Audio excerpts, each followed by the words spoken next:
Hi everyone, this is Abigail and this is Mostafa, and today we're going to be continuing the breakdown of the surgical portfolio. Before, in the previous week, we broke down training experience and training teaching. Now, this week, what we're going to be looking at is presentations and the publication section of the portfolio. If you've already not seen the videos from before, please, give them a watch and keep up to date.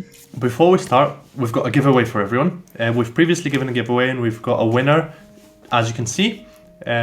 He was a winner of a £50 Amazon voucher, and today we're doing the exact same thing. Now, to enter the giveaway, it'll take 2 minutes. You need to subscribe and like this video. You need to watch the video to the end. Make sure you leave a comment below telling us that you've done so. And finally, share it to your colleagues, whether that's through the Surgical Society page or through your Facebook if you have medical friends. We want to make sure every medical student and FY doctor gets the opportunity to improve their CV by watching these videos. The giveaway will last 4 weeks, and it will be the same giveaway over the next 4 videos during this series. So this is a really good section actually. Remember, we've talked about audits and quality improvement in previous sections. This is a section where we get lots of reward from it. Obviously, you've done a project, you want people to know about it. And when you're presenting things, you can present this on multiple levels. So you can present this locally at your hospital, in the local effectiveness meeting, or even the ground rounds. It gives you some points. If you want more points, you can present this regionally. And if you want further points, you can present it nationally or internationally. And of course, an oral presentation counts more than a poster presentation. Now let's go on to the breakdown. Okay, so for 2 points, for the oral presentation section, you have to present this at a local meeting. And when we look on the poster presentation, this can either be 1 or more at a local or a regional meeting. So to get 4 points, you either present an oral presentation at a regional meeting, or if you're presenting a poster, it has to be at a national or above meeting. So as always, we said posters count for less than orals, which means that we have to do more with posters or present them at a higher level conference. But it's simple enough. Make sure that if you've applied to one meeting and they reject you, don't worry about it. Apply to the next one. There's lots and lots available, and one will get accepted. So never ever give up. So Abigail, tell us about maximum points, which is 6 points. Okay, so for an oral presentation, you've got to present this either at national or international.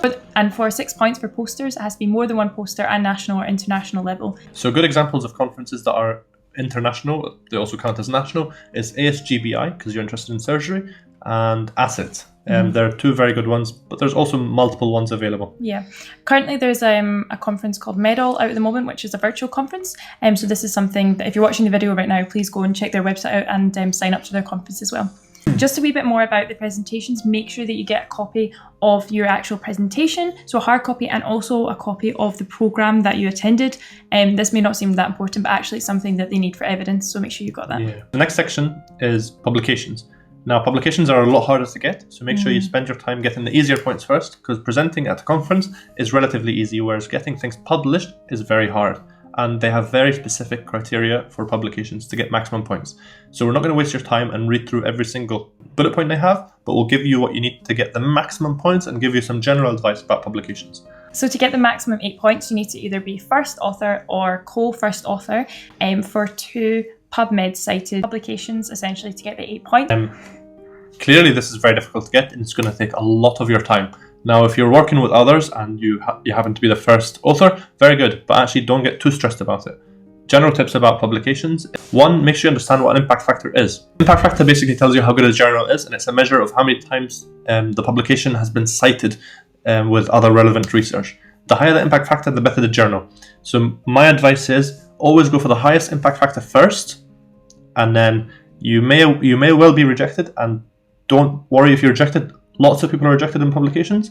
What happens when you're rejected, it gives you feedback, and then you can move on to the one that's just below, get a bit more feedback on what you've written, and then go to the one just below, and eventually you're going to strike and you're going to make points, lots and lots of points from this in a PubMed cited journal. So don't ever give up, make sure you keep at it. The second point of advice is before you even start this whole journey of publicising, make sure that on a piece of paper you get written down who is what order of the author to make sure that there's no problems down the line, and just so you're all very clear on who's first, who's second, who's third, who's fourth. Good luck with it. This is probably the most difficult part of your whole journey, but yeah, keep at it and eventually you'll crack it. Perfect. Okay, so if you haven't already, like, comment and subscribe below, please do, and we really appreciate everyone signing up and finding out more about this channel, and we hope that you're really enjoying it. All right, see you next week. Thank you.